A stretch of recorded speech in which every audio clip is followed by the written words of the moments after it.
I'm going to start somewhere a little bit unexpected today with the phrase mad as a hatter. I think probably most of us have come across Mad as a Hatter in Alice in Wonderland, whether you've read the book or watched the movie. But actually, Lewis Carroll, the author, he didn't invent this phrase. The phrase already existed by the time he wrote that book in the 1860s, and it didn't actually start as a joke. It started as a description of an actual occupational illness. Hatters in the 19th century used mercury to cure the felt they made hats from, and mercury they were handling with their bare hands in unventilated workshops for hours every day. Obviously, in those days, they didn't really understand the dangers of mercury. And over a career, the mercury would accumulate in their bodies. And by their 50s, many of them had developed tremors, slurred speech, severe anxiety, and eventually dementia. So the occupation, quite literally, was driving them mad. And I read that recently and could not stop thinking about a particular kind of conversation that I keep having with founders of premium e-commerce brands. And so today's episode is actually going to be about a hat, and it's about why a particular hat that you have been wearing for too long as a founder and as a small business owner is doing its quiet work on you, draining you, and really tiring you out, maybe slightly making you fall out of love with your business. But more importantly, it's about what to do about it. And it doesn't involve hustling harder or learning yet another tactic. So, listeners, if you are unfamiliar with me, I'm Kath Langman, and I am the host here. You are listening to the Brand Marketing Show. If you have been listening for a while, you know that I'm not really a tactics and tips podcast. The conversation that I'm usually most interested in is the one underneath the tactics. So more of the structural and psychological behavioral reality of running a premium e-commerce brand, and certainly, really understanding our customers and how and why they behave the way they do. And particularly in a year that we're actually in right now in 2026. So today is definitely one of those episodes. And there's an argument I've been wanting to make properly for a while now about why running a small premium brand quietly burns founders out faster than running almost any other kind of small business, and what is structurally different about the work that explains it. So also, I guess if you are on my email list and you receive my newsletters and updates, you might have read Tuesday's email. This episode is going to extend that conversation a little bit. We're going to go deeper. But don't worry if you didn't get that email or you didn't read it. This episode absolutely stands on its own. And so I would invite you to grab a cup of tea and come along for the story with me today. So you started a brand. Most likely you started it because you loved the product. Maybe you are the maker, the inventor, the designer. Maybe you probably you saw a gap in the market that you cared about filling. Probably many of you experienced that gap in the market and that drove you to create what you have. Maybe it was a passion project that grew. I mean, in my audience, almost nobody starts an e-commerce brand because they just wanted to spend their evenings staring at the Meta ads dashboard. And yet here you are.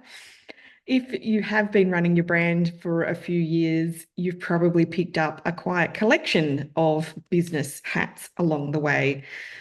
You're the founder, you're the buyer, you're the photographer when the photographer is too expensive, you are the customer service person, especially for those tricky emails, you're the bookkeeper, or at least the person who supervises the bookkeeper, you're probably the warehouse manager, particularly when the orders pile up in busy periods. You're probably the person who fixes the website when something breaks at 9 o'clock on a Sunday and your web developer is enjoying their weekend and not working. There's many, many hats that you wear in the business, and then there's the marketing hat. And here's what I think that probably nobody warned you about when you took it on, and this is what I'm going to dig into now. Of all the hats that you wear as a business owner and as a founder, the marketing one is actually structurally different from all those other hats. Not necessarily harder, although quite often it is harder, but it's very different. And there are three things about the marketing hat that aren't true of any of those other hats that you might wear as a business owner. And those three things together explain why wearing it alone for years in a row costs people a lot more than they realize, and it really tires them out. Really, it's really draining. So I'm going to walk through each of them briefly, and then I really want to talk about what you can actually do about it. And so the first thing about the marketing hat is that it comes with what I'm going to call the ambiguity tax. If you think about your other business hats like customer service, a customer asks you a question, you reply, the email or the chat closes, and you move on with your day. The work has a clear end. Maybe bookkeeping, the numbers are going to reconcile or they don't, full stop. Photography, you took the shot or you didn't. Each of those kinds of tasks has clean inputs and clean outputs. Marketing has neither. You launch a campaign, you wait, the data is going to be partial because the platforms are partial, the attribution is fuzzy, the signal arrives slowly, sometimes 3 weeks late, and by then, inevitably the platforms have changed and the conditions are different, and you can't quite tell whether what worked because of what you did or because of something else entirely. So every marketing decision sits with an uncertain state or in an uncertain state for a really long time. And it's really almost impossible to close it out. So it's like an open loop that stays open in your head. There's actually a piece of cognitive psychology research that I think is quite relevant here. I looked it up. I heard about it, but I looked it up, and it's called the Zeigarnik effect. Hopefully I've pronounced that correctly, but in the 1920s, there was this Russian psychologist named Bluma Zeigarnik, and he was sitting in a Vienna restaurant, with her colleagues, and noticed something strange about the waiters. The waiters could remember the orders of customers that they were currently serving with extraordinary detail, the exact dish, the exact modification, who at the table had ordered what. I remember actually being that person myself when I was at university, and waited tables to pay my way. But the moment a customer paid and left, the memory of their order would just absolutely disappear, like it had never been in their head before. And so Bloomer, the psychologist, went away and ran some experiments to figure out what was happening here, and what she landed on, which decades of subsequent research have reinforced, is that unfinished tasks take up cognitive resources in our brain, in our mind, in a way that finished ones just don't. So your brain is kind of keeps this open loop there, and it does background work on every loop that you have open. And the closed ones, because they're closed, they don't cost you any of the brain matter, but the open ones cost you something every minute that they stay open.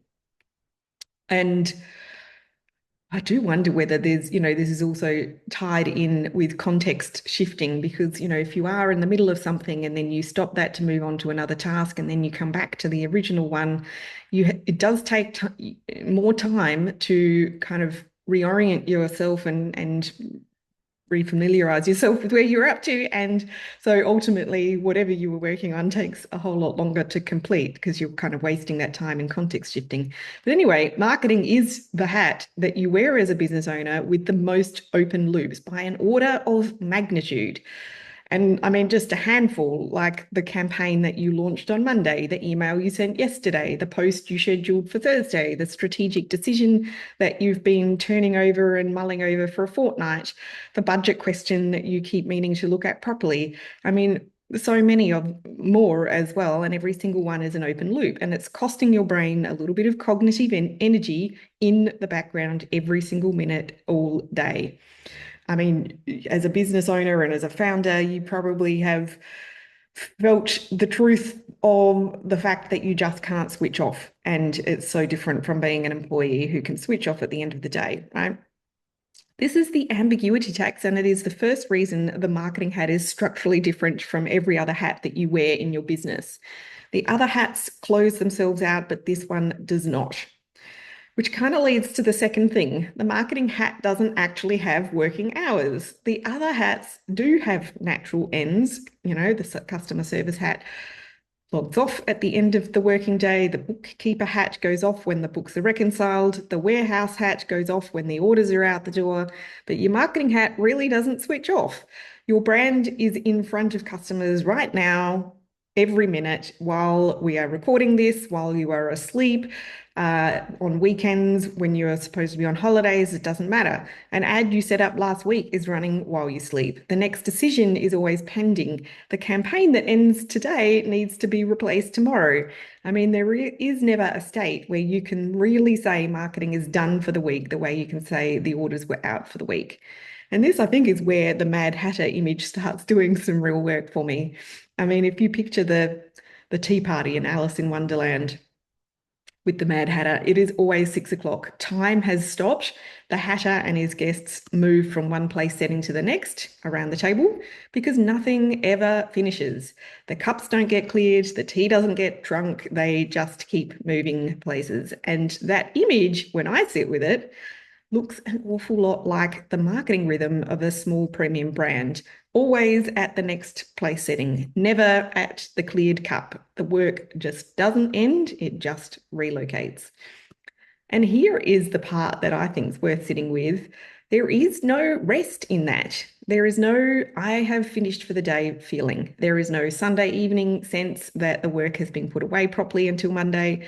The marketing hat is on 24 hours a day, even when you are not actively wearing it, because the work keeps unfolding, whether you are attending to it or not. If you've ever lain in bed at 11 p.m. wondering whether the latest ad campaign is going to recover, or whether the email send tomorrow is positioned right, or whether the homepage update from last week is converting, or whether the offer that you have decided on for your next launch is going to convert, that's not because you have a personal discipline problem. That's because the hat structurally just does not switch off, and you've been wearing it for years potentially. The third thing about the marketing hat as a business founder is the one that I think may hit hardest, and that is the one that is almost never named directly.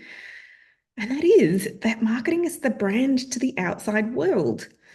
And what I mean by that is when you make a decision about something like customer service, say how to handle a complaint, nobody is reading the brand off your decision. The customer reads the response itself, and the decision is private to that one interaction. When you make a marketing decision, every decision is the brand.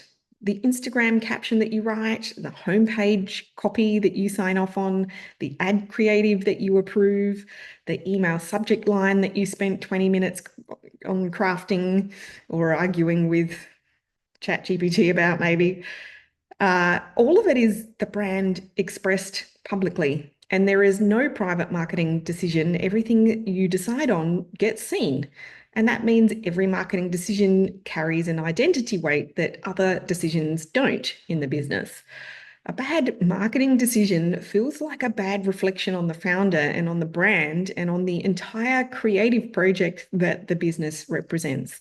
The stakes of a single Instagram caption are not the same as the stakes of a single customer service email, and they feel different because they are different. And that is why founders do agonize over a single piece of marketing copy in a way that they don't agonize over, say, a BAS statement that you have to sign or a stock order. And it's not because these founders are being neurotic. It's because the marketing piece carries identity stakes that the other pieces don't.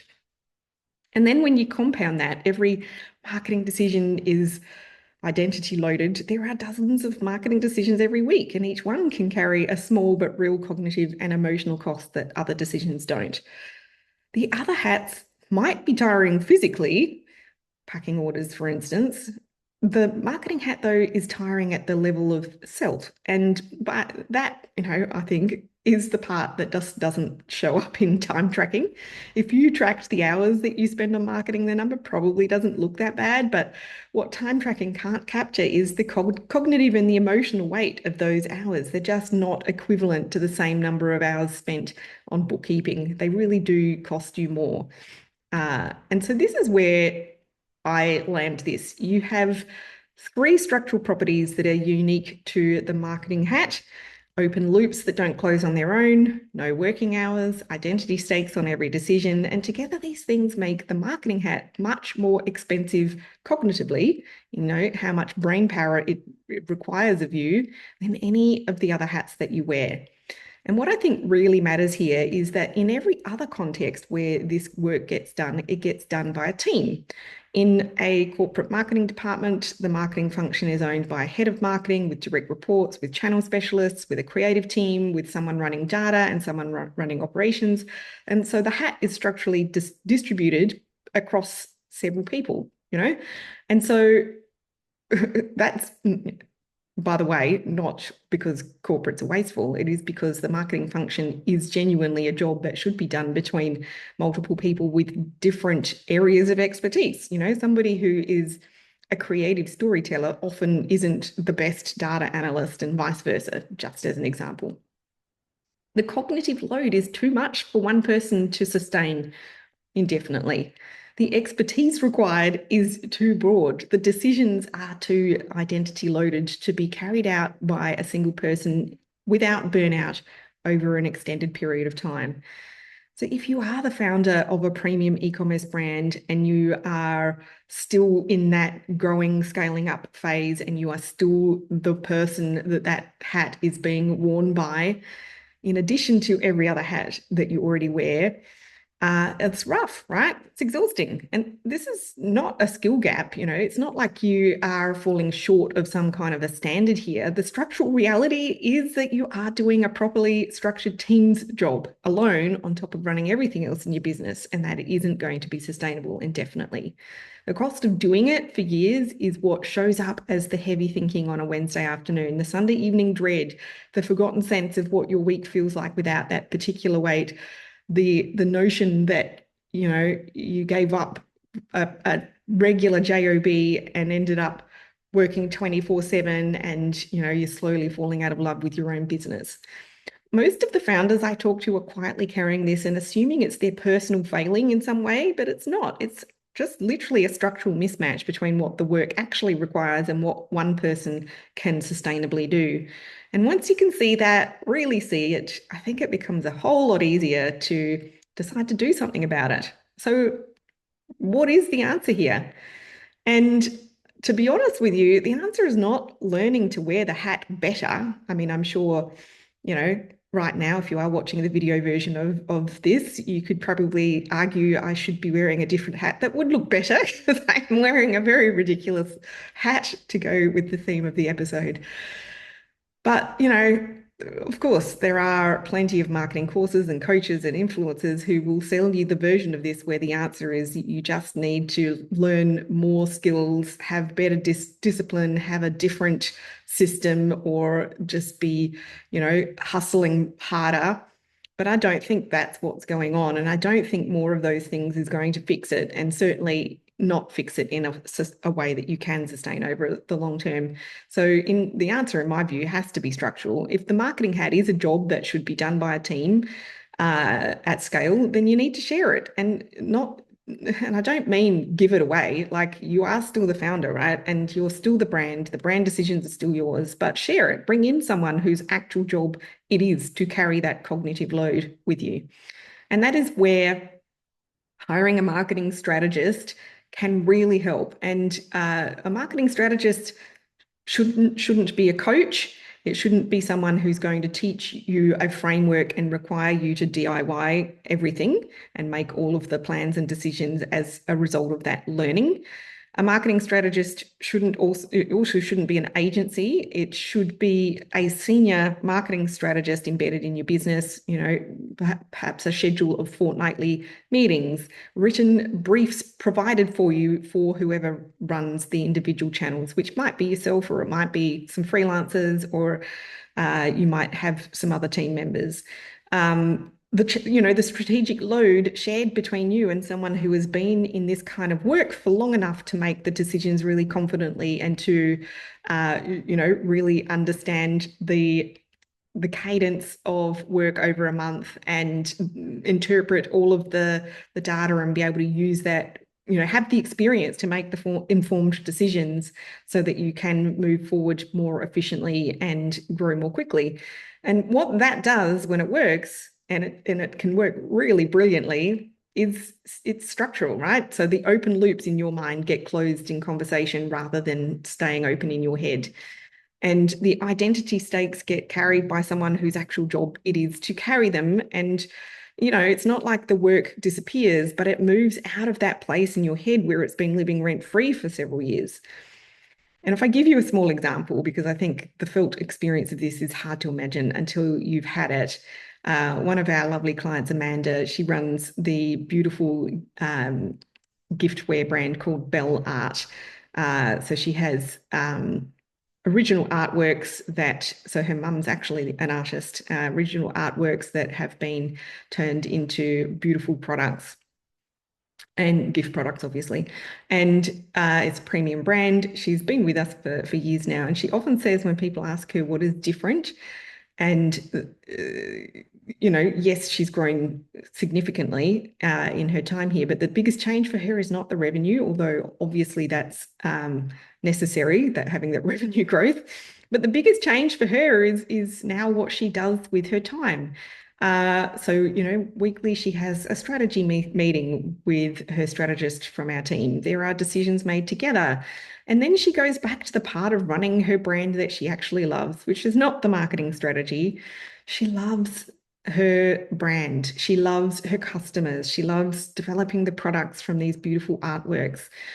She doesn't love meta ads, certainly not the ads manager. And she's not supposed to, she has someone else for that now who really does love it and is really good at it. And that shift from carrying that entire marketing alone in your head and to, carrying it in a weekly or fortnightly meeting with someone whose job it is what actually makes a difference. So it's not a tactic, and it's a structural fix. And what Amanda will say and says to anyone who asks now is that she absolutely loves the fact that she has the flexibility of a profitable lifestyle business, and because she doesn't have to stress about all of this stuff anymore. Not all on her. So here's the key takeaway, I think. The marketing hat that you've been wearing for years has a name. It's a real job. It's structurally a team's job, not one person's.